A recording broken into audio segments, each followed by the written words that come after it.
Inicio a la clase. Hoy vamos a ver entonces, cambiamos ya un poquito a un tema que se acerca más como a lo que el curso tiene como nombre, que es eh, la parte de lo que corresponde a la electrónica.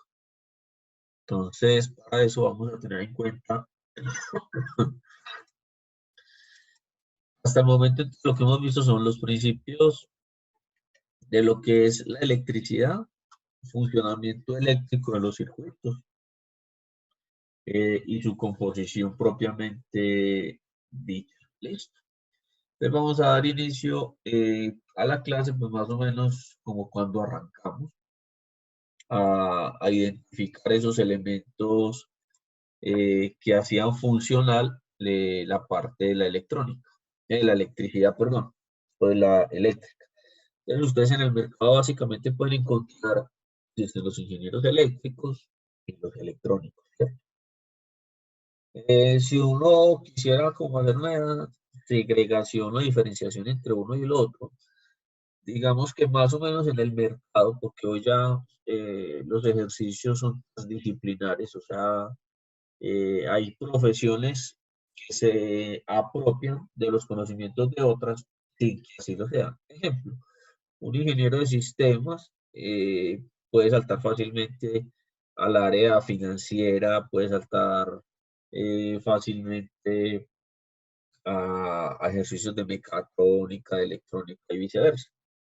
O un ingeniero electrónico le es muy fácil saltar a la programación o a la gestión de redes.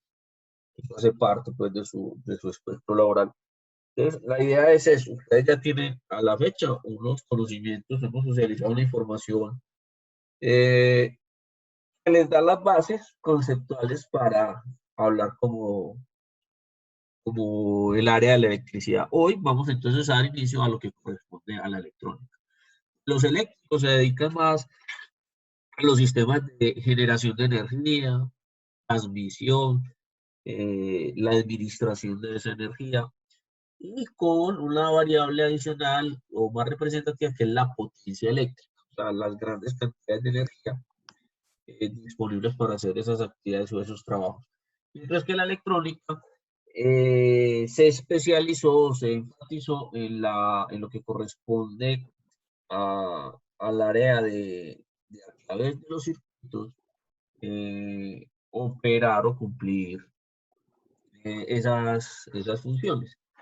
Entonces apareció un juguete considerado el mejor invento del siglo XX, ¿cierto? Así como la rueda es el mejor invento de la humanidad, el transistor lo es para el siglo XX, ¿cierto?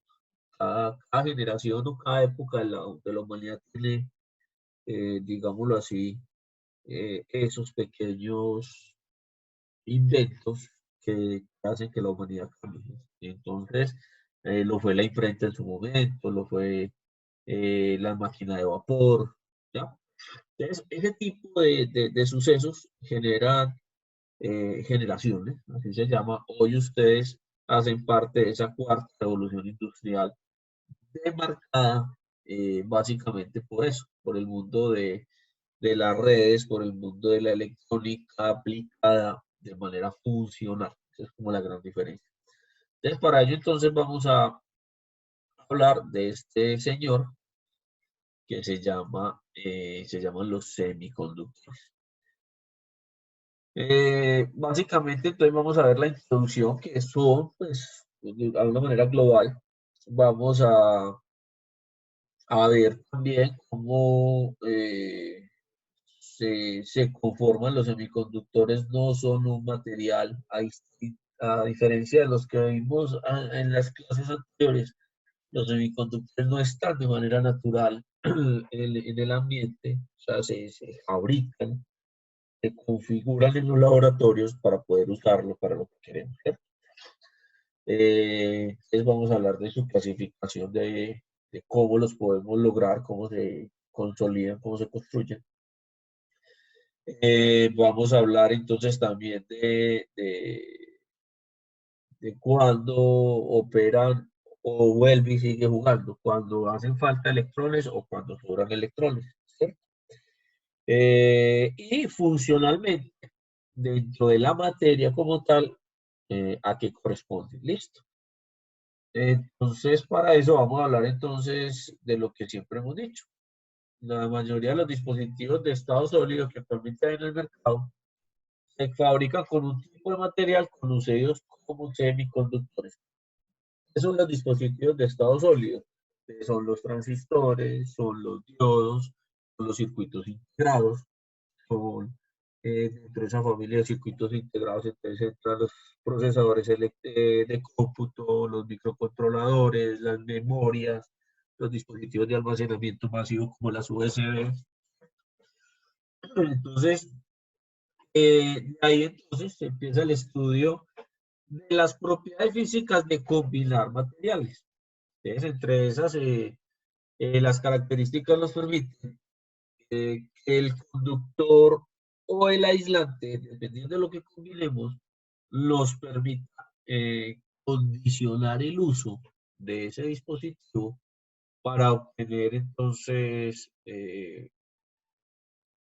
esa lógica combinacional que nos permite hablar de circuitos integrados o de la lógica de los semiconductores. ¿Listo? ¿Qué se utiliza? Se utiliza o en qué se basa la construcción de estos semiconductores. Primero, en la estructura del átomo. Como átomos cuando se juntan con otros, que lo conocemos como moléculas, logran condicionar bajo unas situaciones especiales el flujo de los electrones.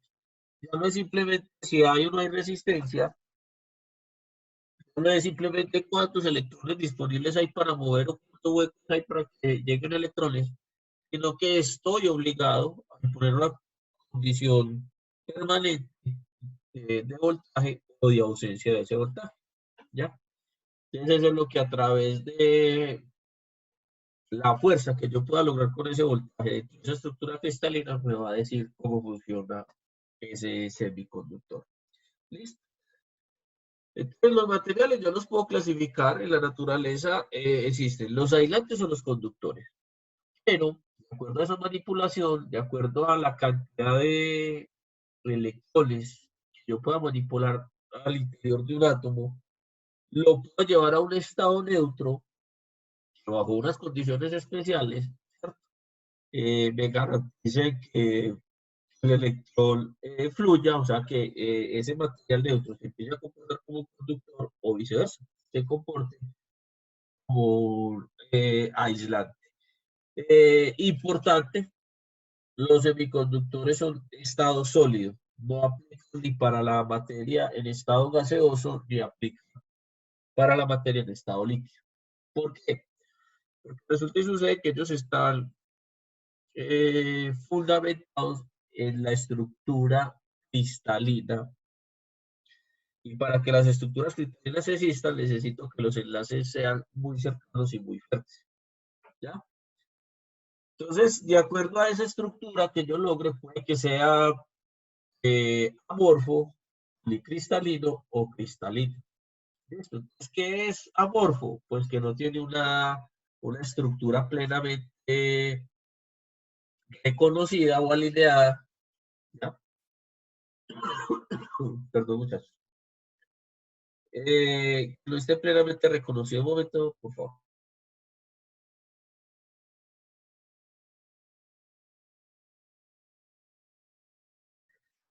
Que no sea eh, un patrón que se repita normalmente en la estructura de esas moléculas que yo logré formar con esos materiales. Está el policristalino, que si bien hay estructuras organizadas, no son constantes ni se repiten de manera eh, permanente en la estructura. Y el otro ideal es la estructura cristalina. ¿Cuál es la estructura cristalina ideal por la naturaleza? El diamante. Un diamante tiene esa característica técnica de que su estructura cristalina atrapa y proyecta la luz de manera distinta. Las piedras preciosas tienen, o los cristales, tienen esa particularidad de tener estructuras cristalinas eh, simétricas y totalmente ordenadas. ¿Qué quiere decir ordenadas? Que en todo el total del material se repiten y se mantienen las condiciones. ¿Listo? ¿Hasta ahí alguna pregunta, muchachos? ¿Alguna duda?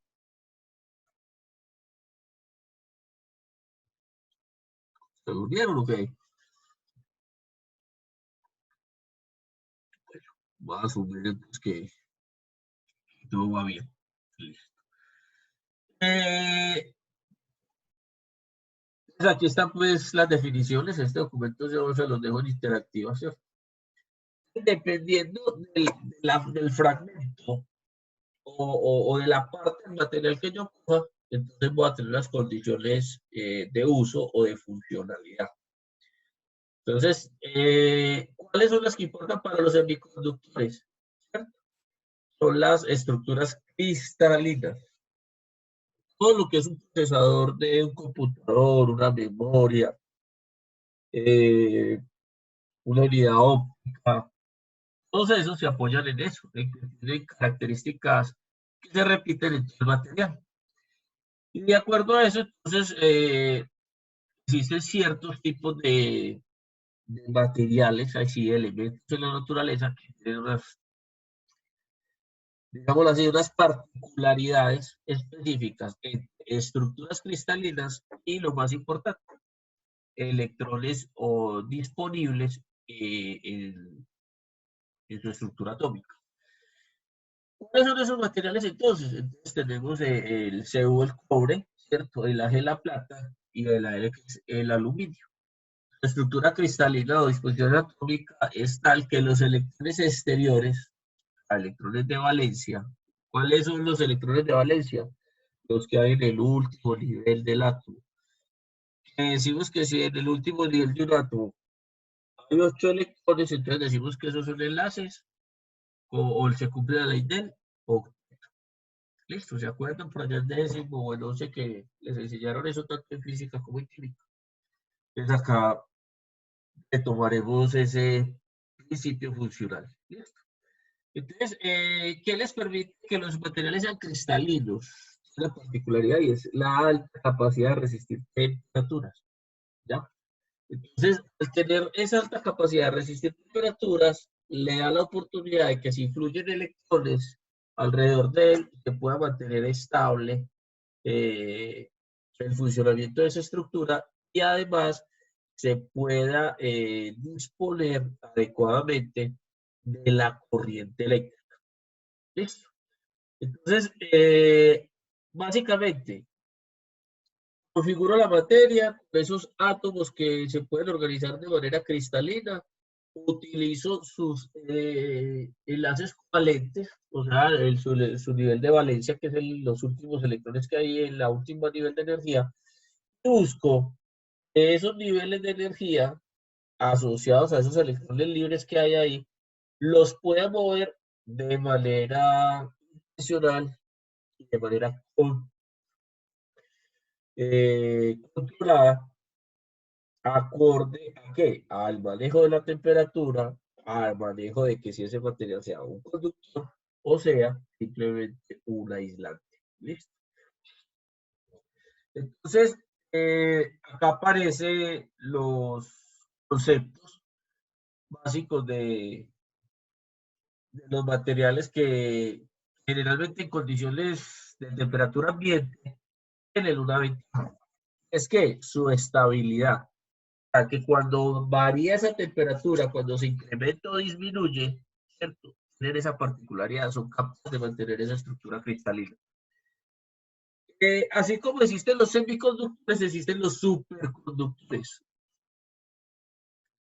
¿Qué desventaja tienen los superconductores? Los superconductores funcionan muy bien, pero a muy bajas temperaturas. A la resistencia tiende a cero, o sea, que consumo muy poca energía para hacer cualquier cosa, pero se van a muy baja temperatura. En cambio, los semiconductores operan con un aspecto de temperatura muy alto y los puedo usar en casi todo. Entonces, así se incrementa mucho la temperatura o baja esa temperatura, ¿cierto? La disposición atómica de esas estructuras se mantiene. ¿Cómo se mantiene? Entonces, acá lo vamos a ver. El hecho de que veamos los núcleos acá organizados matricialmente así, eso es lo que le da la característica de estructura cristalina y que esa estructura se repite tridimensionalmente. ¿Qué quiere decir eso? Las distancias entre ellos, entre los núcleos de los átomos, se mantienen tanto en el eje X como en el eje Y como en el eje Z. Esto es lo que se conoce como el cubo cristalino o la simetría cristalina de la materia. Listo. Estamos. De aquí aparece el principio del funcionamiento de que usted tiene que saber cortar un diamante para que no lo dañe. Bueno, o sea, los superconductores, literalmente, sobre esta gráfica que estamos viendo, lo que buscan es que estos átomos, por ejemplo, estos que van corriendo acá, me garanticen que los electrones no se vayan para los otros, sino que siempre los electrones fluyan entre ellos. Es más, entre los premios Nobel de los últimos 10 años, los de física se los han ganado los desarrollos de superconductores. Lo primero que lograron fue una sola estructura del espesor de un átomo. Entonces, claro, como no había sino un átomo tras otro, los electrones saltaban solo entre esos átomos. A los 3 años lograron hacer otra, que era ya no uno solo, sino 3 o 4 hilos de átomos, o sea, 4 caminitos, y que los electrones solamente pudieran seguir esa fila. No que el electrón hiciera esto aleatoriamente como lo hace en un conductor, ¿cierto? Vamos, miren que los electrones negritos, los puntos negros, que son los que están ahí representados como electrones libres, están desordenados. Los superconductores no tienen eso, son plenamente alineados. Por lo tanto, si yo empujo un electrón aquí, ellos garantizan esos superconductores que el electrón se va a desplazar en línea recta y no se pierde la energía. Esa es como la teoría. Ya hoy que hay, ya no hay solamente un hilo aquí, sino varios hilos y ya no están haciendo varios hilos en un solo plano, sino que estarían haciendo algo similar a esto. Entonces ya tengo uno por acá, otro por acá y otro por acá, ¿cierto? Y proyectaron un cubo. Listo. Entonces ya lo tienen otro hilo por acá, otro hilo por acá, otro hilo por acá. Y sigue sumando hilos. ¿Cuál es el rollo de sumar hilos? Que tienen que garantizar que cada trayecto que les estoy dibujando, ¿cierto? Así, es que los electrones que están fluyendo por acá, los electrones que fluyan por este trayecto, en ningún momento salten, ni para este, ni para este, ni para el de abajo, ni para el de arriba. Son las estructuras de los superconductores, ¿ya? Hoy logramos dominar muy bien lo que son los semiconductores, ahora lo vamos a ver más adelante. El problema hoy es de relación física entre estas distancias entre los núcleos, que es lo que se conoce como la ley de Moore. ¿Listo? Entonces, los átomos los organizamos así, se genera algo que ustedes conocieron en el colegio, les tocó, que eran los famosos enlaces covalentes. Es que era un enlace covalente, no es nada más que lograr que entre este y este, entre este y este, entre este y este, se cumpla la ley del octeto, ¿cierto? ¿Qué es la ley del octeto? Que se garantice que entre ellos, en su último nivel, hayan siempre 8 electrones. Entonces, esto es lo que le da la estabilidad a esa estructura atómica. Pero entonces dice, bueno, si yo tengo 8 alrededor y se amarraron, ¿y qué es que se amarraron? Que no se comparten. Oh, no se les olvide una cosa, estos son modelos matemáticos. ¿Listo? Modelos matemáticos. ¿Listo? Entonces, ¿qué son iones? Cuando el átomo está cargado positivamente. ¿cierto? O sea, entonces sobran electrones, o lo que llamamos electrones de valencia o electrones libres. Son electrones que, a pesar de estos enlaces, pues estos núcleos que vemos acá tendrían la oportunidad de recibirlos o dejar que circulen o orbiten alrededor de ellos. ¿Listo? Entonces, a razón de eso aparecen estos dos conceptos, que son los materiales intrínsecos, ¿cierto? A razón de su estructura cristalina. Entonces, los semiconductores más usuales son los papás de los pollitos, muchachos. Ahí está la plata, ahí van a conocer hoy porque hay una parte del mundo que produce la plata del mundo y el cómo se llama, ¿cierto? Los conductores más usuales, que más se usan en los semiconductores son el silicio y el germanio. ¿Por qué? Porque tiene una estructura atómica que se repite periódicamente en las tres dimensiones, como se nos decía, en el eje X, en el eje Y y en el eje Z. ¿Ves? ¿Eso qué garantiza? Usted puede hacer volúmenes o muy largos, o muy altos, o muy anchos. Y se mantiene la característica de la materia. Esa es la gran importancia. ¿Listo? Entonces, yo necesito que la memoria sea muy delgadita para poderla meter en un celular. Se puede. Ah, no, necesito que sea muy gruesa y puede ser muy gruesa y muy ancha porque la va a meter dentro de un portátil. Se puede. No, y puede ser incluso mucho más gruesa y más ancha porque la va a meter en una torre o en una CPU. Se puede. ¿Listo? Lo que es en estas figuras que usted ve es lo que se llama la estructura diamántica o diamantina, que es la que yo les decía. La estructura cristalina más perfecta que hay en la naturaleza son los diamantes. ¿Listo? Entonces se utiliza, vuelvo y le repito, como modelo. ¿Listo? Entonces, para completarla hay que tener en cuenta que tanto el silicio como el germanio poseen eh, 4 electrones de valencia. ¿Qué quiere decir eso? Que en su último nivel de energía solamente hay 4 electrones. Por lo tanto, pueden recibir más de 4 y cuando reciben solo 4, se genera ese enlace covalente. ¿Ya? Entonces, al tener esa estructura con 4 electrones al final, lo que yo puedo hacer es esto que está aquí en la figura B, ¿ya? Que es lo que se llama el vértice superior de la red de diamantes. En otras palabras, están estos 4 para recibir otros electrones que garanticen que esto se crezca, que esto se multiplique indefinidamente. Indefinidamente, ¿qué quiere decir? Mientras haya material, hay. Es entonces el Silicon Valley, que es la ciudad donde hay el mayor desarrollo tecnológico concentrado por metro cuadrado en el mundo de innovación y desarrollo. Es eso, el Valle del Silicio. ¿Y qué es silicio? ¿Dónde hay silicio, muchachos? Por montones y disponible en la arena. Todo lo que sea arena debe tener silicio en mayor o menor escala. El germanio no lo es tanto por su escasez o su dificultad de extracción simple. En cambio, el silicio, donde hay arena, entonces más arena que en un desierto. Pues ahí está toda. Es lo que se hace difícil. Entonces, limpiar o depurar esas estructuras para que nos queden disponibles para lo que necesitamos. ¿Cierto? Entonces, ahora lo que se va a hacer es, ya tenemos la estructura, sabemos de qué tipo de átomo va a estar compuesta esa estructura. ¿Estamos?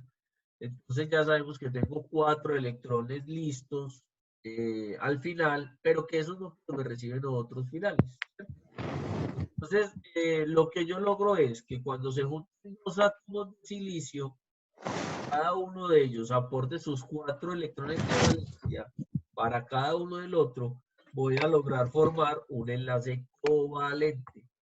¿Cierto? ¿Qué es un enlace covalente? Que se cumpla la ley de lo.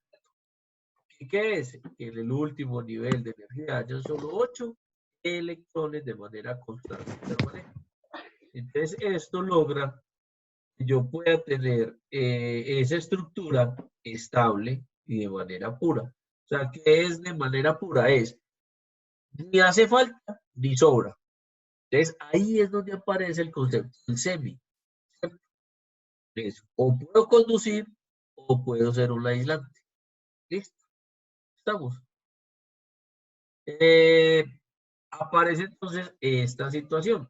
¿Qué pasaría? ¿Listo? Si yo meto la estructura, véalos acá, estos son los enlaces covalentes. Cada puntico, cada línea representa que están los 8. ¿Cierto? ¿Qué pasaría entonces si yo meto esos electrones eh, adicionales a esta estructura? Si le pongo cargas libres que puedan moverse por el cristal sin que se vayan. ¿Cierto? O sea, ¿qué quiere decir sin que se vayan? Que queden atrapadas por los campos eléctricos, ¿cierto? De los átomos. Entonces, en este caso, ¿cierto? El material es un dispositivo conductor. ¿Por qué? Porque hay electrones libres. Pero si no hay electrones libres, entonces el material será un aislante. Entonces, yo puedo generar unas condiciones muy particulares con el silicio, que son estas tres que ustedes están viendo acá. Primero, los electrones de valencia, al tener 4 por todos los lados, ¿cierto? Forman un ion de silicio. ¿Qué quiere decir un ion de silicio? Que él está en equilibrio, pero con cargas negativas.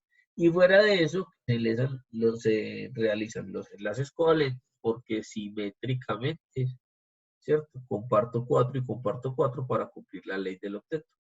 Sin embargo, yo puedo meter eso, esa estructura, la puedo someter a una fuerza adicional. Y en ese caso, entonces, yo puedo lograr que al someterla a una fuerza adicional, ya sea a través de un campo magnético o un campo eléctrico, puedo lograr que se muevan los electrones por esa estructura cristalina, de un salto para el otro, ¿cierto? Entonces, en el anterior es aislante porque no conduzco. En cambio, cuando lo estimulo con una fuerza eléctrica o con un voltaje, logro digámoslo así, agredir esa estructura y por mientras exista ese voltaje o ese campo magnético en la estructura o somete esa estructura a ese campo magnético, algunos electrones, ¿cierto?, podrán saltar de esos enlaces. Entonces aparece el concepto de las bandas de energía. ¿Se acuerdan cuando estábamos en clase y estábamos viendo por allá el átomo, entonces veíamos que aquí hay uno, que aquí hay otro, que aquí hay otro, que aquí hay otro? Este me quedó por ahí. Listo. Entonces, ¿qué va a ser va a ser un átomo? Un átomo va a estar saltando, puede estar saltando de acá, acá, acá, acá, o viceversa, de acá, acá. Acuérdense que el átomo va a estar moviéndose de manera aleatoria en estos niveles de energía. Lo que sí nos garantiza esta estructura es que siempre en el de la periferia hay 4, y aquí al otro lado hay un átomo exactamente igual que tiene 4 y comparte esos electrones. Pero saltar de acá hasta acá, o es más, saltar hacia el vecino, saltar hacia el vecino que está por acá, hacer que un electrón salte de este a este nivel de energía que ya pertenece a otro núcleo distinto, ¿cierto? Es lo que yo llamo acá las bandas de energía. Dependiendo de la energía que necesite un átomo para saltar de acá hasta acá, en este pedazo va a haber una banda de energía. A la medida que yo vaya acumulando esas bandas de energía, los electrones, no los átomos completos, sino los electrones, ¿cierto? Irán ganando o irán perdiendo, ¿cierto? Eh, movimiento. Mientras más esté pegado al núcleo, más quieto. Mientras más externo esté, mayor oportunidad de movimiento. Entonces, ¿cuánta energía necesito yo para poder mover un electrón? ¿Cierto? Entonces, dependiendo del material. Normalmente, en un átomo de silicio o en un átomo de germanio, en el de silicio necesitaría 1.12 electrovoltios y en un átomo de germanio necesitaría 0.7 voltios. a una temperatura ambiente de 300 grados Kelvin o aproximadamente 20 grados Celsius. La ausencia de electrones en el enlace covalente, que es la que les voy a mostrar acá, ¿qué va a decir? Hombre, hay un hueco. Yo tengo un enlace covalente, pero me le robo un electrón. ¿Listo? Entonces, ¿qué hace ese electrón? Me deja ¿qué? Un hueco. Y si me deja un hueco, lo que me están diciendo es, hombre, cada vez que yo pueda, jálese un electrón acá para que me mantenga otra vez nuevamente el ion de silicio. La naturaleza va a tratar de imponerse a eso. Ustedes me dirán, ah, profe, ¿y eso cómo se hace? Si lo que vimos al principio del semestre era que cada átomo reclamaba o exigía que sus electrones se mantuvieran siempre constantes. Entonces ahí aparece el término de usted romper ese enlace covalente contaminando, ¿cierto? Contaminando ese material. Entonces aparecen lo que llamamos entonces los materiales intrínsecos y extrínsecos. No me a alguien que le falte un electrón o me a alguien que le haga falta que le sobre un electrón. O sea, yo lo puedo hacer de dos maneras. O sobra o genera un hueco, o sea que cae un electrón de otra parte, o viceversa, sobra un electrón en todo el sistema. Se forma el enlace covalente, se cumple la ley del octeto y queda sobrando uno. En otras palabras, yo debo garantizar que en el último nivel de energía, esos átomos que voy a llamar impurezas, o le falte un electrón en su último nivel, o le sobre un electrón, pero solo uno. Que ahí es donde está la magia de este juguete. Listo. Entonces, ese material, o sea, esto se hace por partes por millón. Yo asumo que hay la mayoría, muchachos, de estos semiconductores, ustedes han visto imágenes o videos de cómo se hacen circuitos integrados y ustedes ven las personas forradas en los trajes blancos y una cantidad de cosas.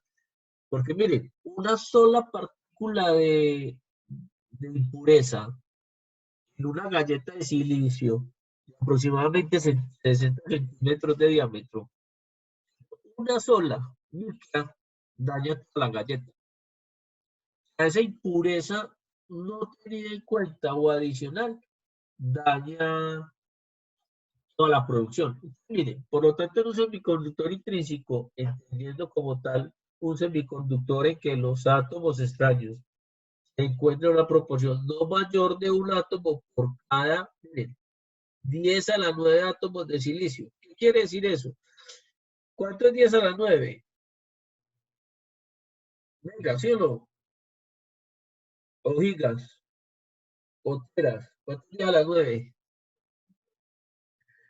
10 a la 6 es un millón, ¿cierto? ¿Está? Por cada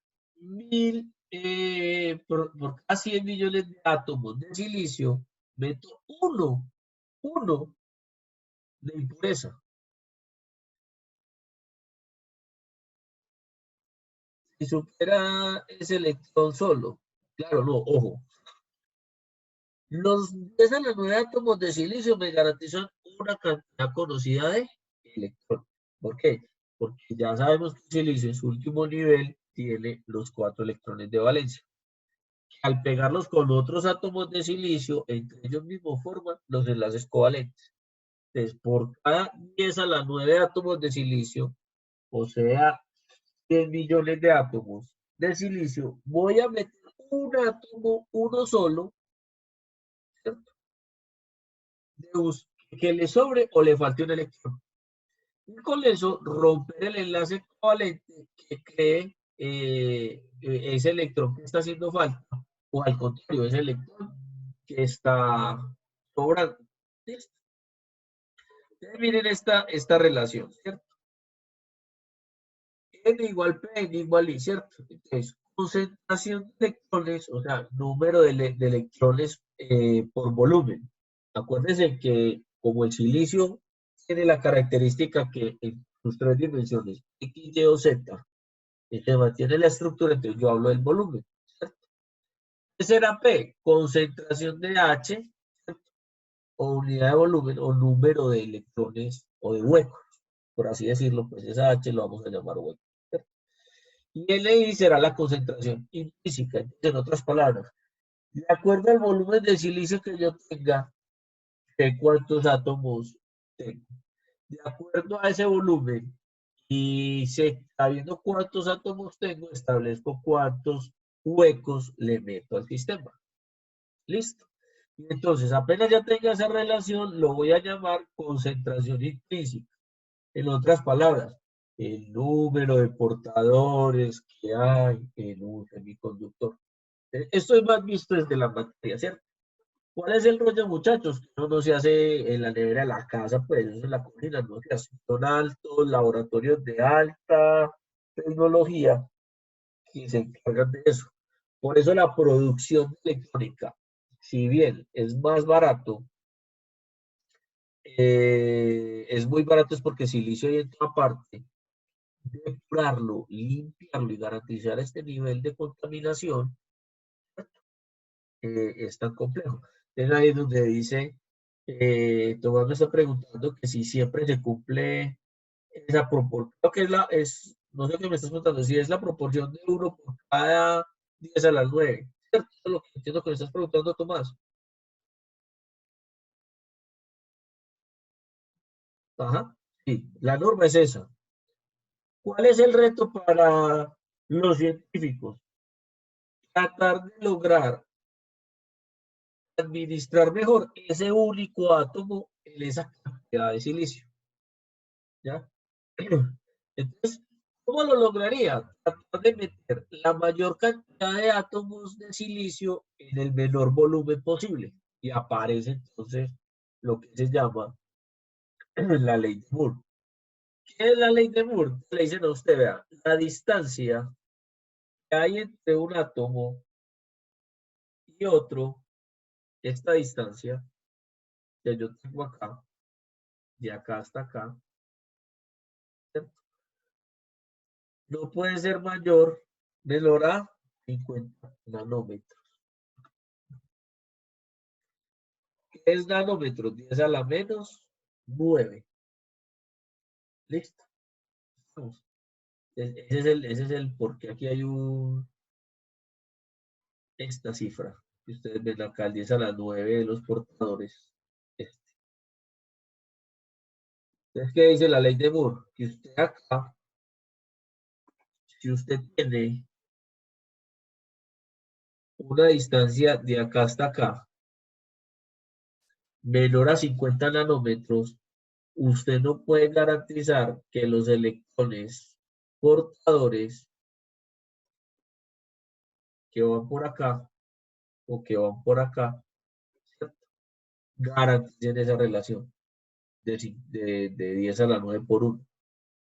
¿Ya? ¿Por qué? Porque esa impureza que hay por el total del volumen, esa impureza que hay ahí, puede que se queden dos impurezas en un mismo átomo. Entonces ya no se cumple la función del semiconductor. ¿Listo? ¿Hasta dónde han logrado reducir esto en estos momentos? Están casi como en 80 nanómetros. ¿Se han bajado más de 50? Sí, pero se sigue cumpliendo la ley de Moore después de más de 40 años que él la predijo matemáticamente. Lo hemos podido reducir.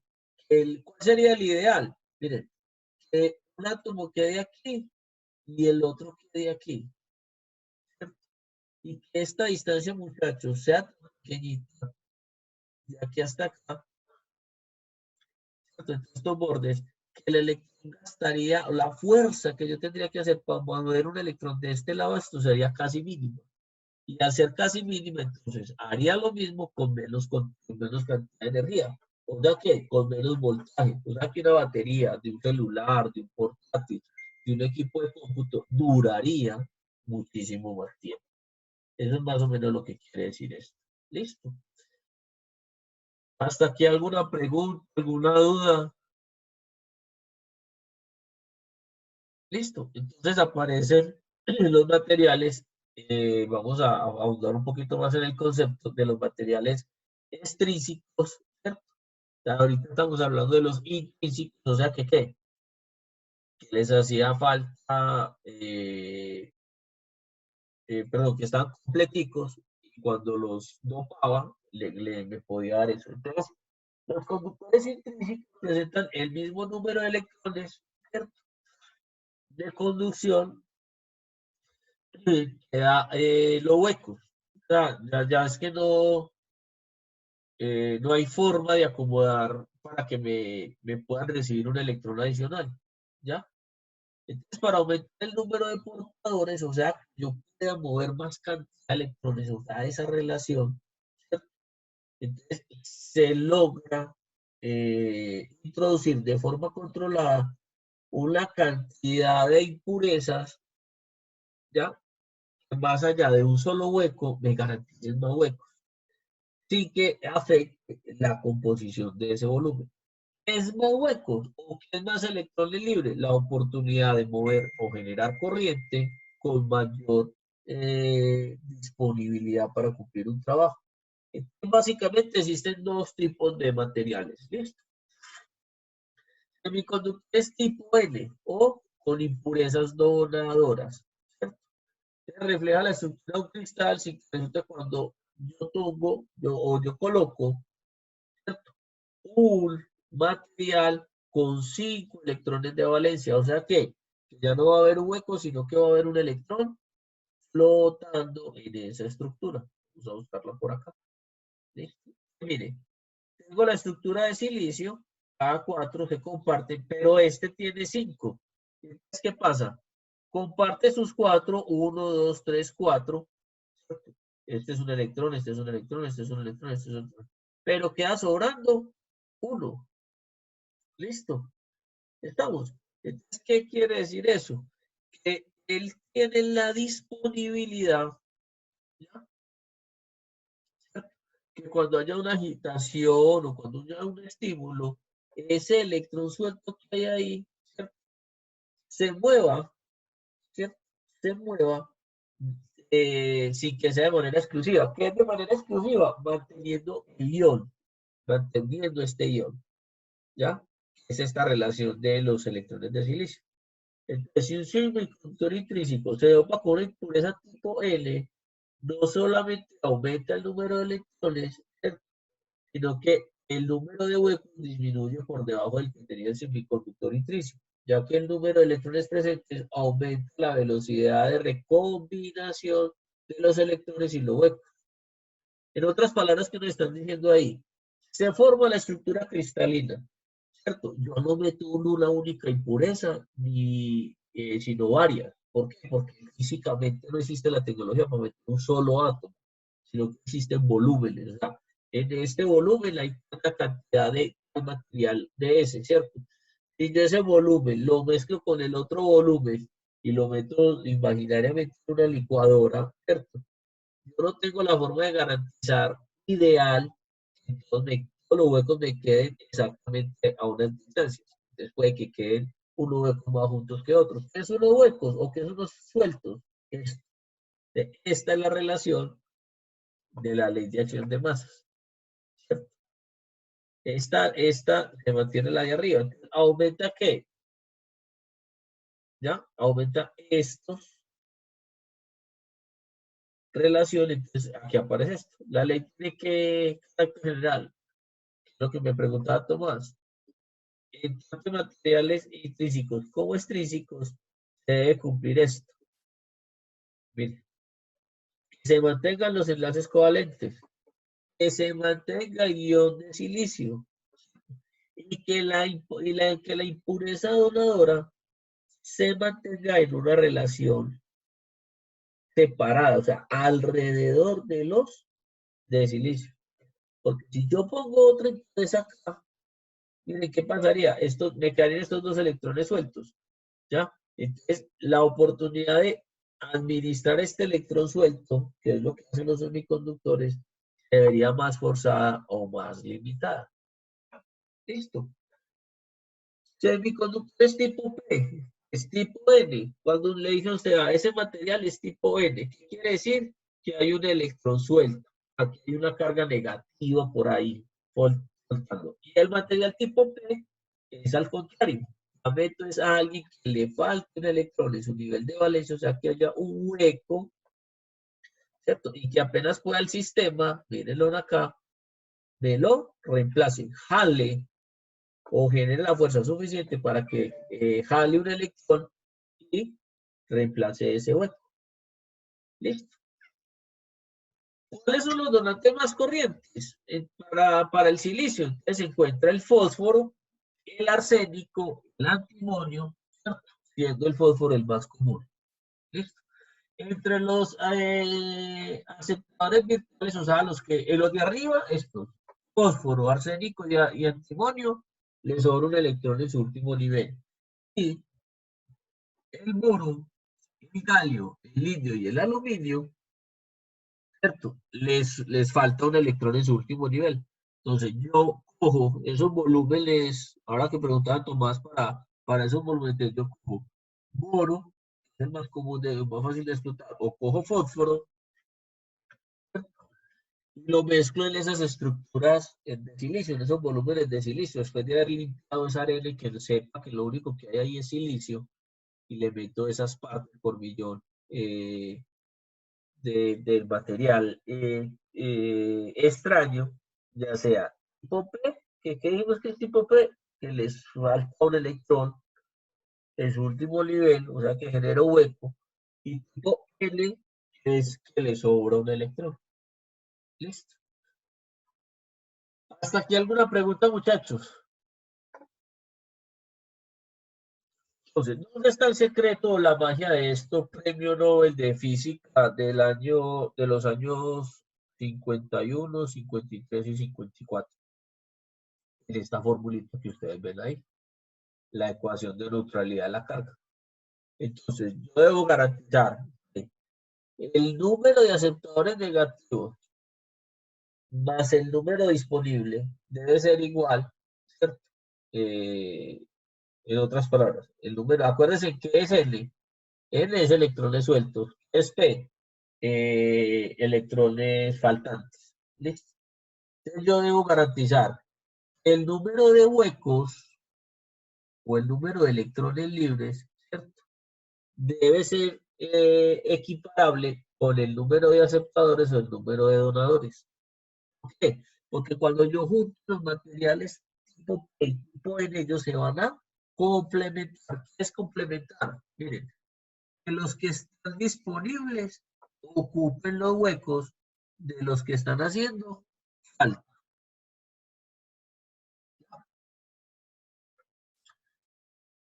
Vamos, entonces, si yo junto un material tipo L, o sea que le están sobrando 10 electrones, lo pegue con un material tipo P, que le estén haciendo falta, ¿qué?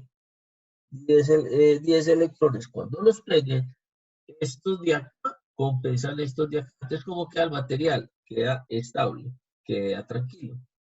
Listo, queda disponible para que cuando llegue una corriente adicional o una fuerza adicional, él simplemente funcione como un conductor. Si rompemos esta relación, él va a funcionar como un aislante. ¿Listo? Estas son las ecuaciones de los materiales. No se las pido que se las aprendan. Entonces, hasta aquí queda claro cómo fluye y cómo funciona el manejo de estas cargas en las estructuras atómicas.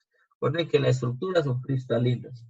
¿Listo? Entonces, deben recordar que hay dos tipos de materiales que puedo configurar como semiconductores, que son el germanio y el silicio. ¿Por qué? Porque en su último nivel de energía tienen 4 electrones. Y que si los pego con los mismos de ellos, me forman enlaces covalentes, o sea, iones.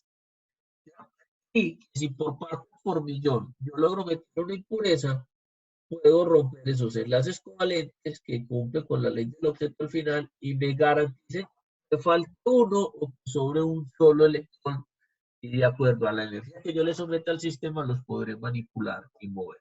¿Listo? Aquí viene ese otro tema. Ya generé los huecos, ya generé los electrones sueltos. Ahora voy a hablar de los niveles de energía para poder mover esos electrones. ¿Listo? Entonces, modelo de energía asociado a los últimos niveles de los átomos está condicionado entonces por qué cantidad de energía maneja cada nivel. Mientras más esté cerca al núcleo, más fuerte es la relación entre el electrón con el núcleo. En otras palabras, el núcleo defiende más los electrones que están cerca que los que están alejados o aislados más retirados del núcleo. O sea, es más fácil, tienen menos fuerza. ¿Listo? Es lo que realmente a nosotros nos interesa, es lograr que se muevan los huecos, o sea, que se llenen con electrones, ¿cierto? O viceversa, lograr que los electrones se muevan y vayan y busquen los huecos. ¿Listo? Entonces, la relación de fuerza yo me voy a dedicar es en los últimos niveles de energía que se logran en esas estructuras cristalinas que son literalmente en el estado sólido. Solamente se llaman, por eso los discos duros, muchachos, se llaman así, discos duros de estado sólido, porque están simétricos y condensados esos semiconductores en ese volumen sólido que heredan el nombre propio de la estructura. ¿Listo? Entonces, en el caso de un semiconductor intrínseco de puro, ¿qué quiere decir un semiconductor puro? Que está a muy bajas temperaturas, ¿cierto? No hay prácticamente agitación térmica en el cristal, o sea, no hay forma de que cambie esa estructura cristalina.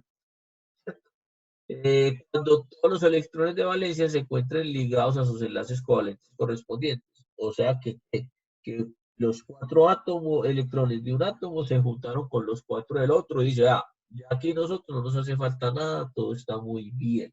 ¿Cierto? Profe, Sí. yo tengo una pregunta. ¿Esa información que se guarda en esos discos duros, se guarda cómo? Pues, ¿qué es la información físicamente? La información físicamente simplemente es un representativo de cómo logro yo polarizar eso físicamente, ese átomo que hay ahí. Si lo logro polarizar por un electrón suelto, entonces, y extraer eso, voy a necesitar cierto nivel de voltaje, entonces voy a decir que tengo un 1. Si ese elemento físicamente quedó configurado con un hueco o con uno suelto, sin voltaje, ¿qué quiere decir sin voltaje? Lo que vamos a ver enseguida es, para yo hacer que se llene ese hueco, se mueva ese electrón, necesito aplicarle una fuerza. Entonces, si necesito aplicarle la fuerza, para que se mantenga, entonces voy a llamar que eso es un 1. Si en ausencia de fuerza no está el dato, lo voy a llamar un 0. ¿Listo? Yo el 1 o el 0 lo hago a punta de voltaje, de fuerza, con estos niveles de energía. Entonces, yo le aplico la fuerza y se la retiro. Si quedó almacenado o retenido ese electrón, y para recuperarlo tengo que aplicar un voltaje de aproximadamente 0.7 voltios, entonces yo voy a decir que hay un 1. Y eso es lo que estoy almacenando. Entonces, almacenar lo que es lograr que esta estructura cristalina, ¿cierto? Recuerde que para mover el hueco, o sea, a jalar un electrón, o para empujar ese electrón que esté sobrando, necesita voltaje. Y eso lo va a llamar 1. Si está en ausencia y se mantiene esa condición, entonces lo voy a llamar 0. O sea, no necesito hacer fuerza. Entonces, muchas veces usted dice, un 1 es de 3 voltios para arriba y un 0 es de 3 voltios para abajo. ¿A razón de qué? De que yo con menos de 3 voltios no puedo garantizar que mueva los electrones suficientes para que eso se comporte.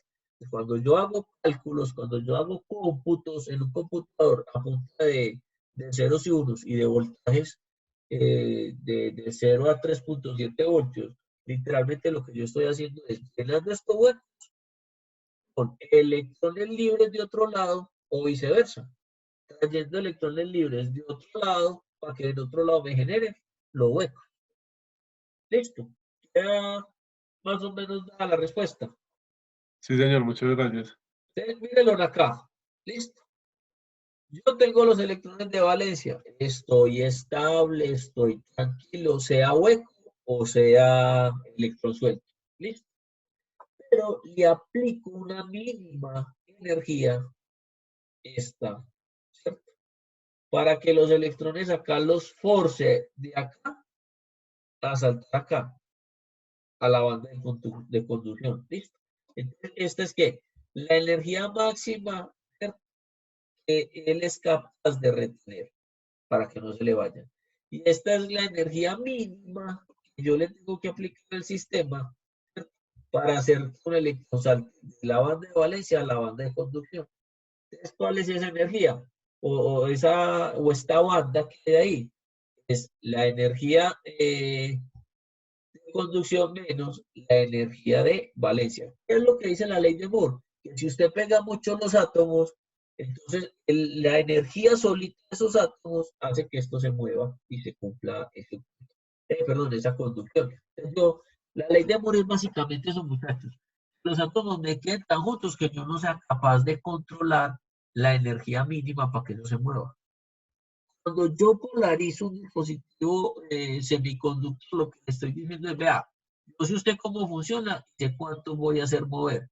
Y apenas le quita la energía a estos, la energía, cuando yo le aplico voltaje a un circuito integrado, es tener la fuerza suficiente de superar esta distancia que hay acá. Esto, esto que hay acá. O sea, el voltaje es la fuerza que yo tengo que hacer para que los electrones o los huecos que estén acá se muevan. Acuérdense que corriente, conducción es mover corrientes que se muevan. ¿Y qué es que se muevan? O que lleguen electrones que llenen huecos o que los electrones que tengo sueltos, que es el material tipo N, fluyan o se muevan a través del sistema. Listo. Entonces, ¿qué es lo que yo me tengo que hacer? Tengo que dedicarme a garantizar que el movimiento sea nulo cuando no esté estimulando el dispositivo. Para que se mantenga estable, para que se mantenga funcionando. ¿Cierto?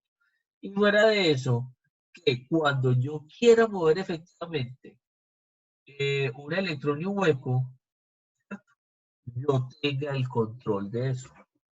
Y véalo acá. ¿Listo? Entonces, esta es la estructura cristalina sin conductores, sin electrones sueltos o haciéndome falta. ¿Listo? Entonces, la energía de conductividad está vacía. O sea, yo no tengo forma de conducir nada por acá porque no hay a quien conducir. A estos 4 electrones que se están compartiendo con los 4 electrones del otro átomo no se dejan mover, no se dejan conducir. ¿Listo? Entonces acá tengo, bueno, vamos a meterle a esto un material, una de estas estructuras, uno de estos átomos lo va a cambiar por un material tipo N. ¿Qué quiere decir N? Que le sobra un electrón. Pero ese electrón quietecito, en estado de reposo, en estado tranquilo, permanece pegado alrededor de su núcleo. Entonces usted llega y dice, sí, pero venga que esto yo sé mover electrones. Yo lo muevo con fuerza eléctrica y magnética. Entonces, ¿cuánta es esa energía que yo tengo que aplicarle a esa estructura en electrones de valencia, ¿cierto? En esta de valencia? ¿Para qué? Para que cuando yo le aplique esa energía, ese electrón se deje mover. Y si se deja mover, obtengo una corriente. ¿Porque qué es corriente? Flujo de electrones. Entonces, ¿qué fuerza tengo que aplicar yo para poder romper esta barrita? ¿Cierto? O viceversa. Miren, viceversa. ¿Cuánta energía le tengo que aplicar yo a este sistema, ¿ya? Para que llegue un electrón y se acomode en este hueco que está haciendo falta? Entonces yo tengo o de energía de valencia a conducción o de conducción a valencia. ¿Para qué? Para que esto se estabilice, ¿cierto? Me llene ese hueco y de ahí en adelante los demás electrones no tengan dónde quedarse en la estructura y se vayan. ¿Listo? ¿Qué pasa cuando se va esta energía que hay aquí? Esta energía de valencia. pues no tengo la fuerza para estar empujando a ese electrón para que le quede ahí pegado. Eso es más o menos lo que yo estoy diciendo ahí. ¿Listo? Pues, a mí un solo electrón, una sola golondrina no hace verano. Necesito mucho, ¿cierto? Entonces, ¿qué me toca? Mire, pocos electrones, ¿cierto?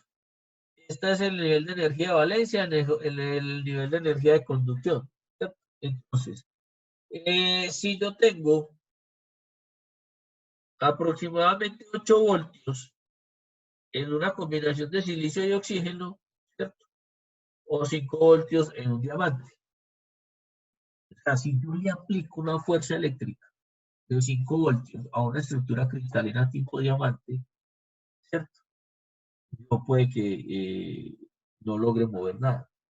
Pero viceversa. O sea, si no logro mover nada, funciona como aislante. Pero viceversa. Puede que esta estructura, mire que la diferencia entre estas son las rayas, mire que estas dos rayas están más amplias que estas. ¿Cierto? Es que si yo logro una energía en el germanio de 0.6, en el silicio de 0.12, este es galio arsénico, ¿cierto? De 1.42. ¿Eso qué significa? Que a una temperatura ambiente, si yo le aplico esa estructura cristalina, voltajes de este tipo, voy a lograr excitar la estructura y me va a prestar o los huecos, ¿ya? O los electrones libres. ¿Listo? Entonces, ¿qué pasa en un metal? En un metal esto es muy estrecho. En una isla es muy amplio. En un semiconductor, ¿cierto? La fuerza que debo hacer es muy pequeña. Y también una isla, en un conductor es tan estrecho que ni siquiera tenga que hacer fuerza para mover los electrones. Ellos solitos están en capacidad de con cualquier estímulo moverse muy fácil. ¿Listo? Ojo, muy importante, muchachos, en esta gráfica. ¿Qué demuestra esta gráfica? Que casi que todo en la naturaleza yo lo puedo obligar a que conduzca, aunque hacerlo implique dañar su estructura molecular y deje de ser lo que es. ¿Ya? ¿Cuál es el mejor ejemplo? La madera. La madera cuando yo la quemo, ¿cierto? Para que yo tenga fuego necesito tres cosas. Un oxígeno, necesito una chispa y un combustible. ¿Qué es el combustible? El que se va, a medida que se vaya consumiendo el oxígeno, me vaya suministrando más oxígeno. Miren que cuando yo quemo la madera, llega un punto donde ella se deja de quemar. ¿Por qué? Porque ya se le acabó el oxígeno que podía aportar. Listo. Entonces, ¿qué me queda? Una estructura cristalina, un cristal de carbón. Estamos. Ese cristal de carbón ya no conduce. ¿Por qué? Porque su estructura atómica quedó tan consolidada, ¿ya? Que puede que no hayan átomos para prestar ni para mover. Viceversa en un conductor. Están combinados, que cualquier sensibilidad hace que se mueva muy fácil un electrón. Entonces, aquí están aislantes y metales o conductores propios de la naturaleza. Semiconductores, ¿cierto? Entonces, yo garantizo, de acuerdo a lo que está hecho ese átomo, ese pedazo de material, como conductor. ¿Listo? Finalmente, ¿qué es lo que yo voy a hacer? Voy a jugar con esos voltajes. ¿Para qué? Para estar saltando electrones, ya sea llenando huecos o jalando el que está sobrando, para que yo voy a generar una corriente regular. Es como yo sé qué fuerza estoy aplicando, sé cuántos electrones estoy moviendo. Y como yo sé que el flujo de electrones se llama corriente, es el que me garantiza un trabajo, pues automáticamente tengo la forma de regular el flujo de electrones que yo puedo obtener en un momento determinado. ¿Estamos? Entonces, ¿cuál es el elemento que se tiene de referencia? Entonces tengo 0.045 voltios para mover, para llenar un hueco. Es como lo más complejo. es empujar electrones para que se queden ahí. Entonces yo le digo, a usted, señor silicio, va a tener una energía de valencia y lo voy a dopar de un material que tiene me requiere o me exige unas condiciones para la conducción. ¿Listo? Entonces, la inclusión de los niveles donadores, el diagrama de ondas de energía, la línea es discontinua de una delta de X, o sea, este pedacito que hay aquí, este delta de X aquí, perdón, aquí, en este trayecto, ¿cierto? Indica la naturaleza localizada de los estados donadores. O sea, yo sé, de acuerdo a esas partes por millón, cuántos donadores quedaron ahí. Ahora que me tengo que preocupar, dónde quedaron ubicados para saber cómo los voy a mover, ¿cierto? Muy importante, las impurezas donadoras y aceptadoras se presentan por líneas discontinuas en el sentido de que, yo necesito una fuerza adicional a la que tiene la para poder lograr ese estado energético que me lleve a mover los electrones. Acá vamos a ver esta grafiquita donde se representa la donación o el manejo de las bandas de energía. ¿Listo? Entonces, miren acá, yo empiezo digámoslo así, a donar, ¿cierto? O empiezo a recibir, ¿cierto? Dependiendo de la disponibilidad que yo tenga. Entonces, en la medida en que yo empiece a entregar electrones, me voy a quedar libre. Y en la medida en que los empiece a recibir, ¿ya? Me voy a quedar entonces llenando esos huecos para que esa línea conduzca. Muchachos, hasta aquí lo que corresponde a esos niveles de energía. Aquí tengo material tipo P, que dijimos que eran ¿qué? Huecos, o material tipo N, que dijimos que eran electrones sueltos. Entonces, ¿esto qué significa? La corriente. Entonces, cuando yo tenga que mover electrones en un material tipo P, lo que me están diciendo es que los tengo que traer para los núcleos. Cuando me diga que tengo material tipo N, lo que me están diciendo es que los tengo que empujar más allá de los núcleos. Entonces ahí lo que se llama como corriente de difusión de huecos y corriente de difusión de electrones. ¿Hasta dónde puedo hacerlo yo o moverme yo? Es muy sencillo. Acá voy a ver que yo tengo los enlaces y que le tengo que poner un voltaje a eso para que eso funcione.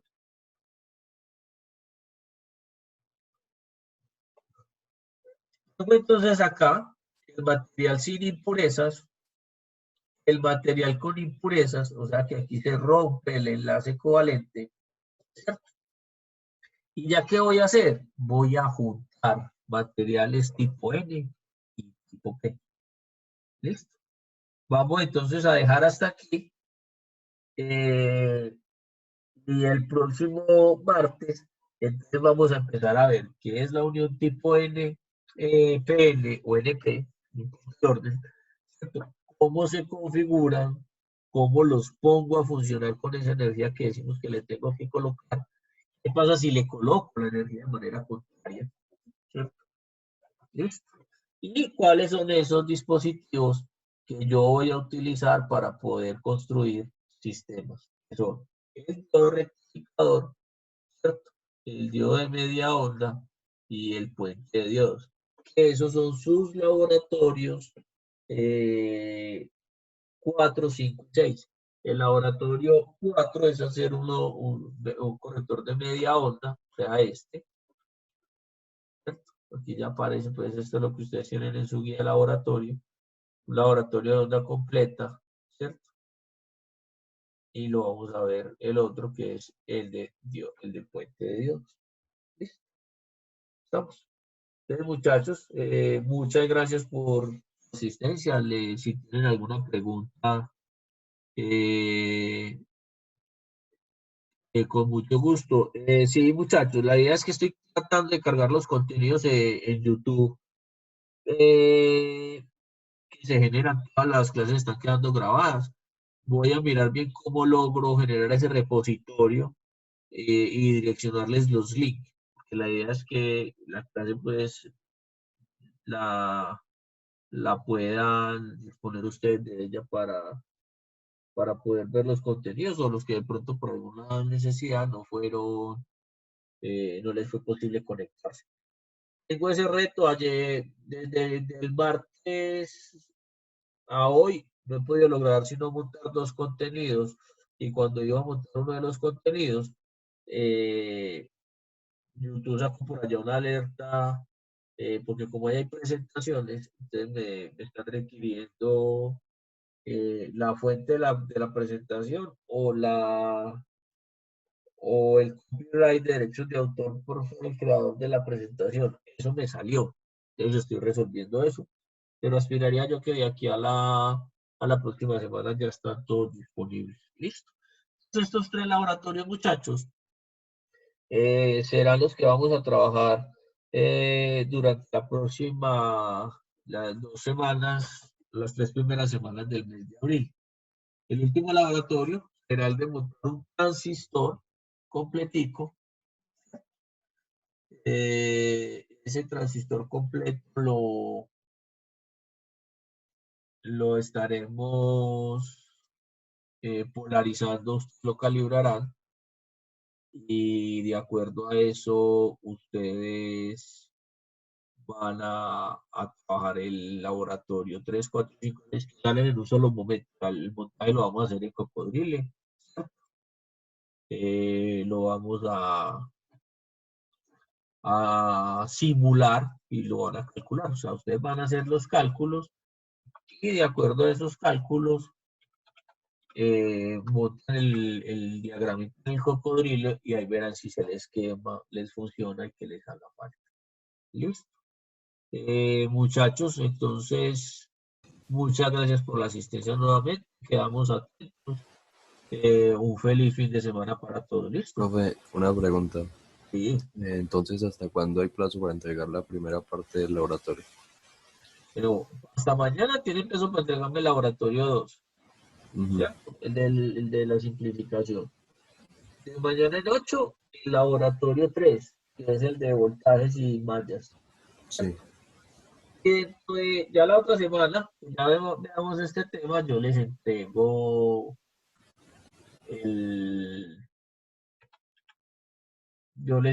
la guía de laboratorio y sería la 3ª semana, para recibírselos, sería la 3ª semana de mayo, pero la 2ª semana de mayo el primero y la 3ª semana de mayo el 5 y el 6. Lo que pasa es que son muy sencillos, son laboratorios muy sencillos, ¿ya? listo, profe. Eso pues como para que lo tengan como en cuenta. Es fácil de manejar. Listo. Pero igual lo ajustamos ahí en el transcurso. Listo. Sí, profe, listo. Sí, muchachos. Entonces, un feliz día para todos. Quedamos atentos. Entonces, si necesitan preguntarme algo, alguna cosa, lo podemos hacer por interactivo. Listo, profe, gracias. Bueno, muchachos. Listo, profe, muchas gracias. Bueno, feliz día. Muchas gracias. Hasta luego. Hasta luego.